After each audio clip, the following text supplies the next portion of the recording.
पंजाब के मुख्यमंत्री श्रीमान प्रकाश सिंह जी बादल, हरियाणा के मुख्यमंत्री श्रीमान मनोहर लाल जी खट्टर, केंद्र में मंत्रिपरिषद के मेरे साथी श्रीमान श्रीपाद नायक जी, केंद्र में मंत्रिपरिषद के मेरे साथी श्रीमान विजय सांपला जी, चंडीगढ़ के सांसद बहन किरण खेर जी, श्रीमान अजीत शरण जी, डॉक्टर नागेंद्र जी, श्रीमान प्रणव पंड्या जी, सिस्टर शिवानी जी और विशाल संख्या में पधारे हुए योग का समर्थन करने वाले प्यारे भाइयों और बहनों, इस समय देश के हर कोने में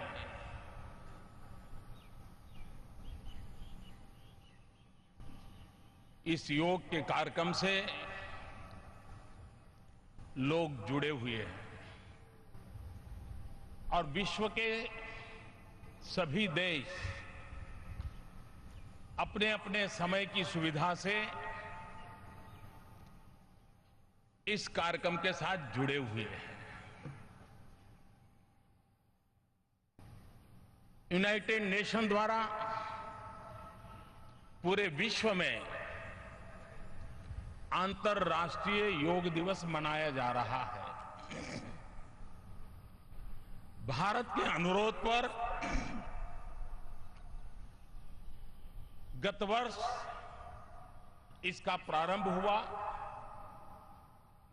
21 जून इसलिए पसंद की गई कि एक प्रकार से विश्व के एक बहुत बड़े हिस्से में आज का दिवस सबसे लंबा दिवस होता है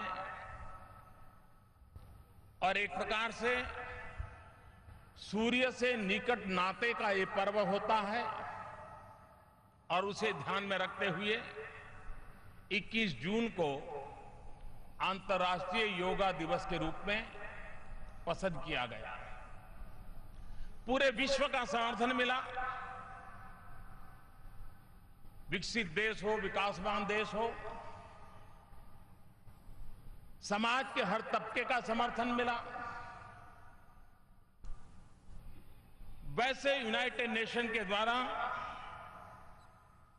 कई ऐसे अंतर्राष्ट्रीय दिवस मनाए जाते हैं, मैं सबका उल्लेख नहीं करता हूं, लेकिन शायद यूनाइटेड नेशन द्वारा मनाए गए इतने सारे दिवसों में कोई दिवस जन आंदोलन बन गया हो, विश्व के हर कोने में उसको समर्थन और स्वीकृति प्राप्त होती हो। शायद अंतर्राष्ट्रीय योगा दिवस की बराबरी कोई और दिवस नहीं कर पा रहा है। एक साल के भीतर भीतर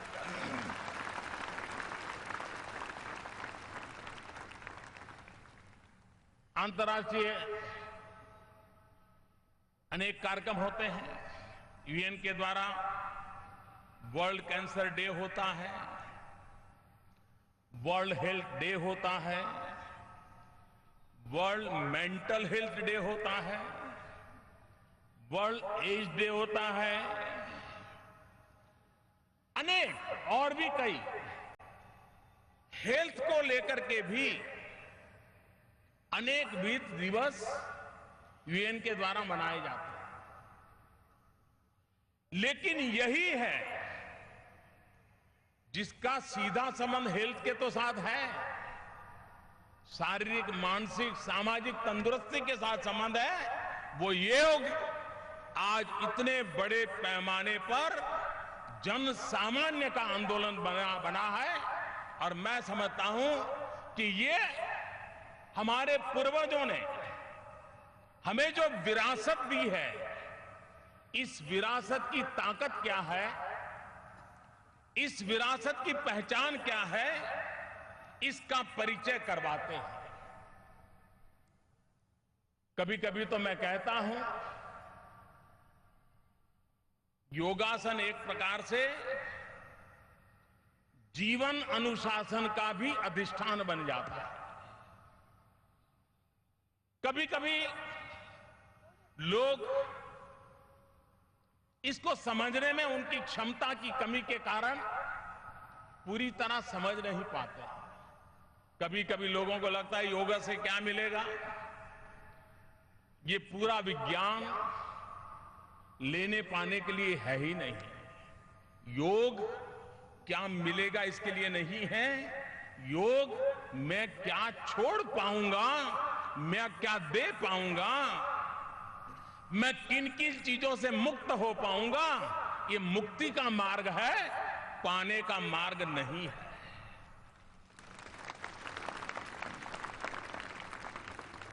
सभी संप्रदाय, धर्म, भक्ति, पूजा पाठ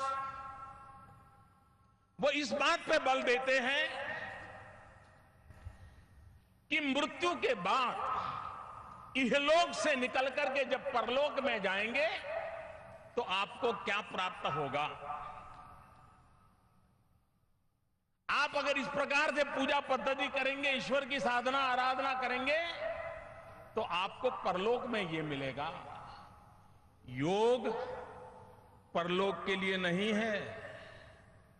मृत्यु के बाद क्या मिलेगा, इसका रास्ता योग नहीं दिखाता है। और इसलिए ये धार्मिक कर्मकांड नहीं है।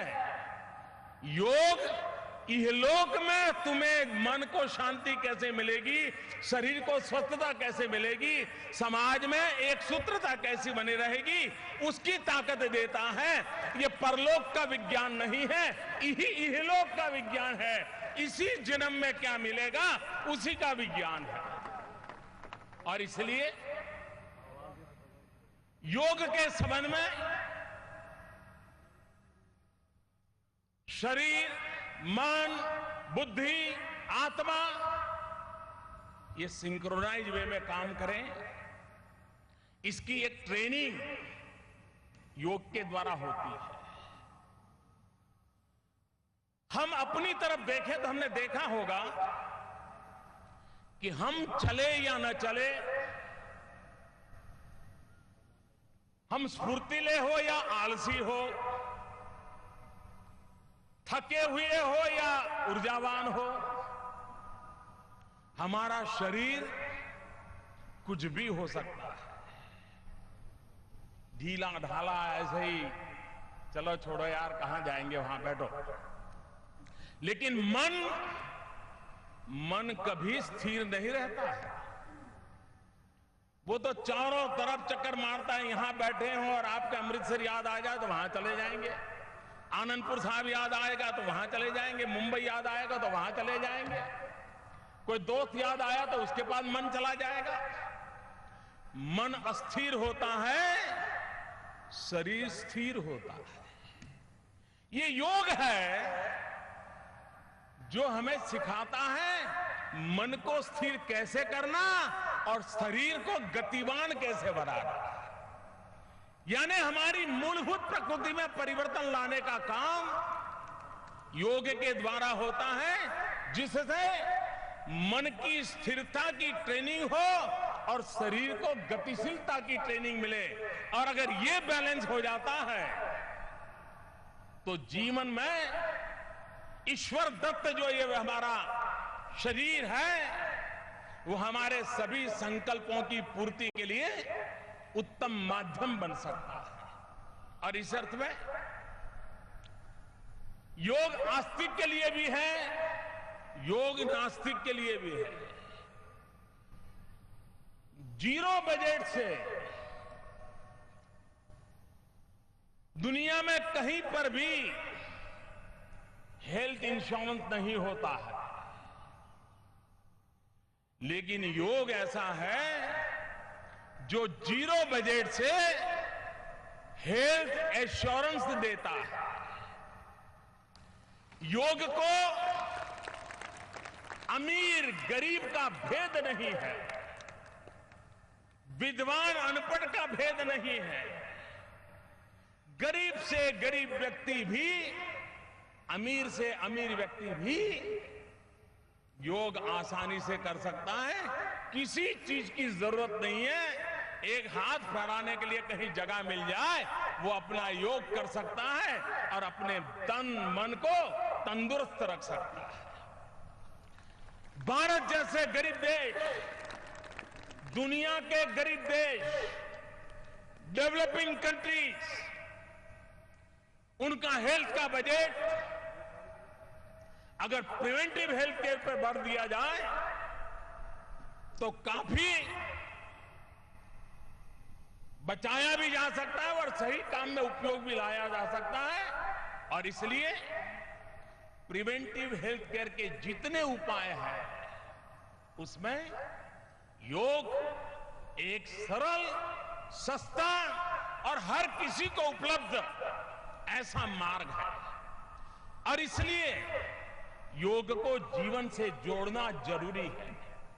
बहुत लोग होंगे, अगर आज जल्दी उठ गए होंगे तो हो सकता है टीवी पर देखते हो या दिन भर में उनको टीवी पर यह कार्यक्रम देखने का अवसर मिले।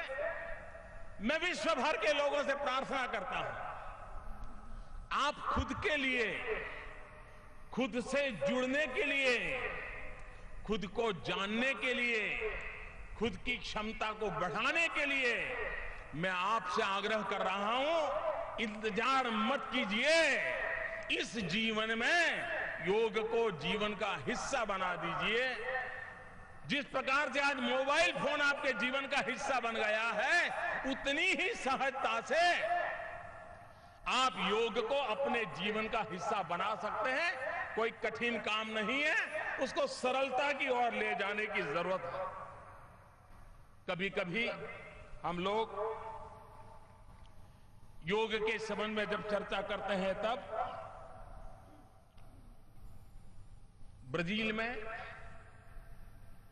एक धर्ममित्र योगी हो गए। उनका दावा था कि योग के 1008 आसन होते हैं, 1008, और उन्होंने प्रयत्न करके 908 आसनों की तो फोटोग्राफी की थी, उस क्रियाओं की। ब्राजील में जन्मे थे, योग को समर्पित थे। दुनिया के हर भूभाग में आज योग प्रतिष्ठा का विषय बना हुआ है। और जब योग का आकर्षण हो, योग की प्रतिष्ठा हो, तब जिस महापुरुषों ने, ऋषियों ने, मुनियों ने हमें ये विज्ञान दिया है, हमारी जिम्मेवारी बनती है इसको सही स्वरूप में हम विश्व तक पहुंचाएं। हम अपनी कैपेसिटी बिल्डिंग करें। भारत से उत्तम योग टीचर तैयार हो। अभी भारत सरकार ने गुणवत्ता के लिए जो काउंसिल होती है, क्वालिटी काउंसिल, उसने योग की ट्रेनिंग कैसे हो, योग के ट्रेनर कैसे हो, उसकी कुछ नॉर्म्स तय करने की दिशा में काम किया है। भारत सरकार ने WHO के साथ मिलकर के पूरे विश्व में योग के प्रोटोकॉल क्या हो, वैज्ञानिक तरीके क्या हो, उस पर काम प्रारंभ किया है।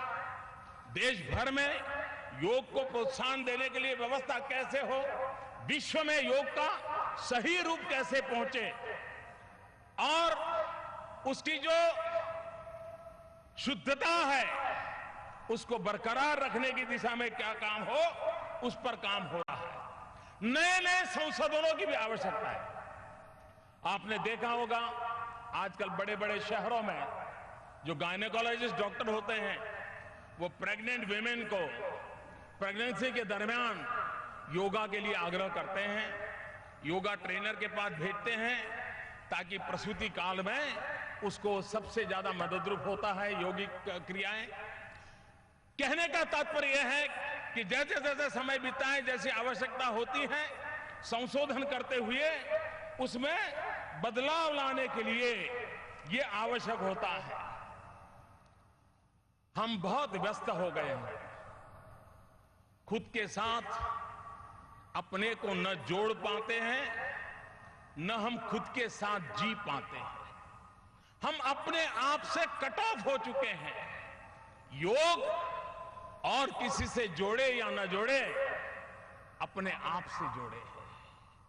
और इसलिए योग हमारे लिए शारीरिक, आध्यात्मिक और सामाजिक चेतना का केंद्र बिंदु बन गया है। शारीरिक स्वस्थता देता है, आध्यात्मिक अनुभूति के लिए मार्ग बना सकता है और समाज के साथ संतुलित व्यवहार करने की हमें शिक्षा देता है। और इसलिए मैं चाहूंगा कि इस योग को विवादों में डाले बिना जन सामान्य की भलाई के लिए और इहलोक की सेवा के लिए, परलोक की सेवा के लिए नहीं, परलोक के लिए संप्रदाय है, धर्म है, परंपरा है, गुरु महाराज है, बहुत कुछ है। योग इहलोक के लिए क्षमता बढ़ाने के लिए है। और इसलिए हम अपने आप को योग से जोड़े। सब लोग अपने आप को योग को समर्पित नहीं कर सकते, लेकिन खुद को जुड़ने के लिए योग से जुड़ना एक उत्तम मार्ग है। मुझे विश्वास है कि हम इस दिशा में आगे बढ़ेंगे। आज योग विश्व में एक बहुत बड़ा आर्थिक कारोबार भी बनता जा रहा है। पूरे विश्व में एक बहुत बड़ा प्रोफेशन के रूप में विकसित हो रहा है। योग के ट्रेनर की बहुत बड़ी मांग बढ़ रही है दुनिया में। दुनिया के हर देश में मांग बढ़ रही है। नौजवानों के लिए रोजगार के अवसर उपलब्ध कराने की संभावनाएं हो रही है। अरबों खरबों का कारोबार आज योग नाम की व्यवस्था के साथ विकसित होता जा रहा है। दुनिया में कई देश ऐसे हैं कि जहां टीवी चैनल 100% योगा के लिए ही समर्पित हो, ऐसी टीवी चैनल चलती है। एक बहुत बड़ा कारोबार के रूप में भी ये विकसित हो रहा है। जब योग, आज हम हर प्रकार से योग करते हैं। मैं योग से जुड़े हुए सभी महानुभावों से आज मैं इस सार्वजनिक मंच से एक प्रार्थना करना चाहता हूं। ये मेरी रिक्वेस्ट है। क्या अगले साल जब हम योगा दिवस मनाएंगे, ये जो एक वर्ष है, एक वर्ष दरमियान हम योग के लिए जो भी करते हैं करें, लेकिन एक विषय पर हम फोकस कर सकते हैं क्या? और वो मेरा विषय है मधुमेह, डायबिटीज।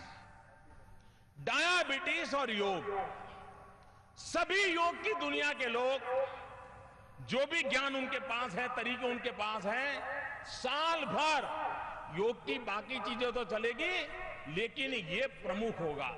भारत में डायबिटीज की संख्या बढ़ रही है। योग के द्वारा डायबिटीज से मुक्ति मिले या न मिले, लेकिन उसको कंट्रोल तो किया जा सकता है। हम सामान्य व्यक्ति को मधुमेह से शक्ति में, डायबिटीज की स्थिति में कौन से यौगिक उपाय हैं, ये सिखाने का जन आंदोलन खड़ा कर सकते हैं क्या? देश में डायबिटीज के कारण होने वाली परेशानियों से हम कुछ परसेंटेज लोगों को भी मुक्ति दिलाएंगे, तो योग इस वर्ष के अचीवमेंट में अगले साल कोई और बीमारी लेंगे। लेकिन मैं चाहता हूं कि इस उत्तम स्वास्थ्य के लिए कहीं पर किसी बीमारी को भी एड्रेस करें हम, और एक वर्ष के लिए एक बीमारी पकड़ करके आंदोलन चलाएं। दूसरा, योग ये बीमारी से मुक्ति का ही मार्ग नहीं है। योग ये वेलनेस की गारंटी है। ये सिर्फ फिटनेस की नहीं, ये वेलनेस की गारंटी है। और इसलिए हमने वेलनेस पर भी अगर जीवन को एक होलिस्टिक डेवलपमेंट के लिए और ले जाना है, ये उसका उत्तम मार्ग है। आज जब अंतर्राष्ट्रीय योगा का दूसरा वर्ष है, भारत ने विश्व को अनमोल विरासत दी है। विश्व ने आज अपने अपने तरीके से उसको स्वीकार किया है। ऐसे समय भारत सरकार की तरफ से मैं आज 2 अवार्ड घोषित करने जा रहा हूं। अगले वर्ष जब 21 जून को अंतर्राष्ट्रीय योग दिवस मनाया जाएगा, तब भारत की तरफ से यह 2 अवार्ड के लिए चयन होगा। उनको अवार्ड उसी समारोह में दिया जाएगा। एक अंतर्राष्ट्रीय स्तर पर योग के लिए उत्तम काम हो रहा हो, उनके लिए अवार्ड। दूसरा, भारत में हिंदुस्तान के भीतर योग के लिए जो उत्तम काम होता होगा, उनके लिए अवार्ड। एक अंतर्राष्ट्रीय योग अवार्ड, एक राष्ट्रीय योग अवार्ड। व्यक्ति, संस्था, हर कोई इसमें जुड़ सकते हैं। उसकी जो एक्सपर्ट कमेटी होगी वो उसके नियम बनाएगी, उसके तौर तरीके बनाएगी, जूरी तय करेगी। लेकिन विश्व भर में जिस प्रकार से अनेक ग्लोबल अवार्ड की वाहवाही होती है, याद होती है, उसका महत्व माना जाता है। हिंदुस्तान चाहता है कि भारत विश्व के लोग जो योग से जुड़े उनको सम्मानित करे, हिंदुस्तान में जो योग के लिए काम कर रहे हैं उनको सम्मानित करे, और ये परंपरा हम आगे बढ़ाएं। धीरे धीरे इसको राज्य और डिस्ट्रिक्ट तक भी हम ले जा सकते हैं, तो उस दिशा में हम काम करने के लिए प्रयास कर रहे हैं। मैं फिर एक बार पूरे विश्व का भारत की इस महान विरासत को सम्मानित करने के लिए, स्वीकार करने के लिए, भारत की इस महान परंपरा के साथ जुड़ने के लिए मैं हृदय से विश्व का आभार व्यक्त करता हूं। मैं यूएन का आभार व्यक्त करता हूं। मैं देशवासियों का आभार व्यक्त करता हूं। मैं योग गुरुओं का आभार व्यक्त करता हूं। मैं योग के साथ समर्पित सभी पीढ़ी के लोगों का आभार व्यक्त करता हूं, जिन्होंने इस परंपरा को बनाए रखा है और आज भी पूर्ण समर्पण भाव से योग की परंपरा को आगे बढ़ा रहे हैं। और जैसे मैंने कहा, 0 बजट वाला है हेल्थ एश्योरेंस, इसको हम एक नई ताकत दें, नई ऊर्जा दें, नई प्रेरणा दें। मैं सभी योग से जुड़े हुए आज इस चंडीगढ़ की धरती पर, मैं अभी बादल साहब को पूछ रहा था कि इस परिसर का, इसका इतना उत्तम उपयोग इसके पहले कभी हुआ है क्या? मैं यहां बहुत पहले आया करता था, मैं चंडीगढ़ में रहता था, करीब 5 साल में यहां रहा हूं, तो मैं भली भांति इन चीजों का परिचित था। तो जब चंडीगढ़ में ये कार्यक्रम बनाने की बात आई, मैंने कहा था कि इससे जगह अच्छा उत्तम कोई परिसर नहीं हो सकता है। और आज इस परिसर का उत्तम उपयोग देख करके मन को बहुत ही आनंद हो रहा है कि हजारों की तादाद में योग के साथ जुड़े लोगों को देख करके मन को बड़ी प्रसन्नता होती है और विश्व पूरा जुड़ रहा है। ये अपने आप में गर्व की बात है। मैं फिर एक बार इस महान परंपरा को प्रणाम करते हुए, उज्जवल भविष्य की कामना करते हुए बहुत बहुत धन्यवाद।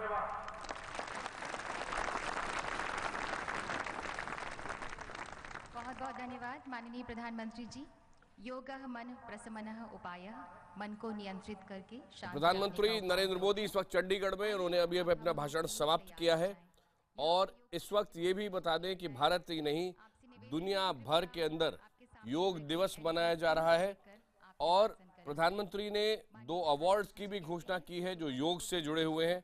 और साथ ही उन्होंने ये दिलचस्प बात कही कि योग आस्तिक के लिए भी है, योग नास्तिक के लिए भी है, योग अमीर और गरीब में भेदभाव नहीं करता।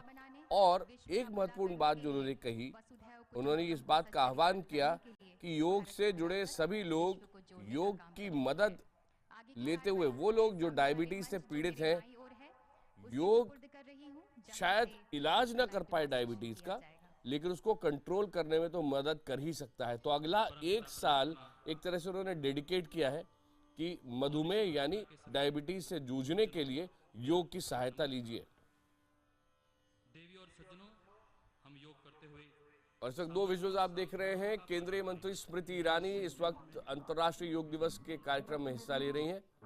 दूसरा विजुअल लाइव चंडीगढ़ से, जहां बीजेपी अध्यक्ष अमित शाह इस वक्त बाबा रामदेव के साथ हैं।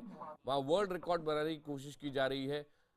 अलग अलग योगासन किए जा रहे हैं जितने आज तक कभी एक साथ एक जगह पर किसी ने नहीं किया इस वक्त। लेकिन लाइव विजुअल्स देखते हैं लाल परेड मैदान जो भोपाल मध्य प्रदेश की राजधानी में है, उसके विजुअल्स अब फुल स्क्रीन आपको दिखाते हैं, जहां पर केंद्रीय मंत्री स्मृति ईरानी इस वक्त आपको और लोगों के साथ योग करते हुए नजर आ रही हैं।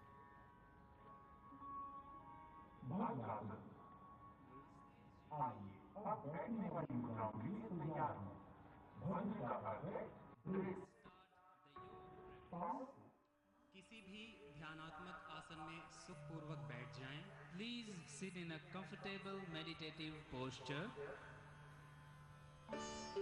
प्रार्थना के लिए आंखों को धीरे से बंद करें और हाथों को परस्पर जोड़ें। Close your eyes gently, bring your palms together in नमस्कार मुद्रा।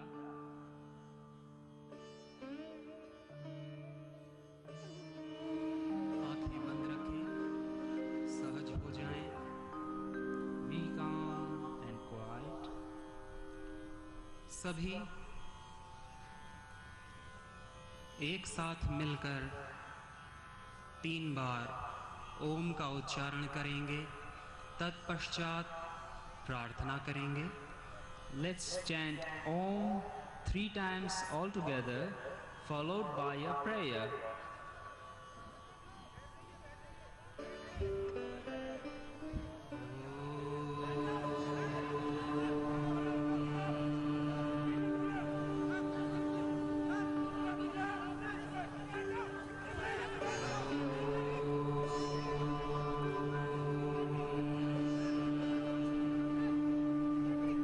इस वक्त प्रधानमंत्री मोदी को आप देख सकते हैं चंडीगढ़ में वो युवाओं से मिल रहे हैं जाकर।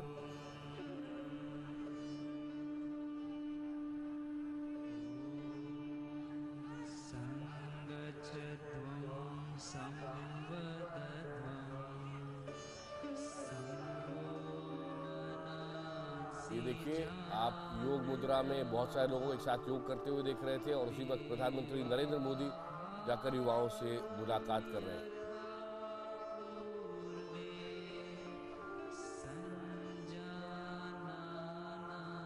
सुबह 7:15 बजे का बड़ा ही खूबसूरत दृश्य है ये। अब से थोड़ी देर पहले हमने आपको लाइव दिखाया था कि राष्ट्रपति प्रणब मुखर्जी ने भारत भर में हो रहे सरकार से जुड़े कार्यक्रमों की शुरुआत की थी और उसके बाद इस वक्त चंडीगढ़ के लाइव विजुअल, जहां प्रधानमंत्री Narendra Modi Gently open your eyes and release your hand.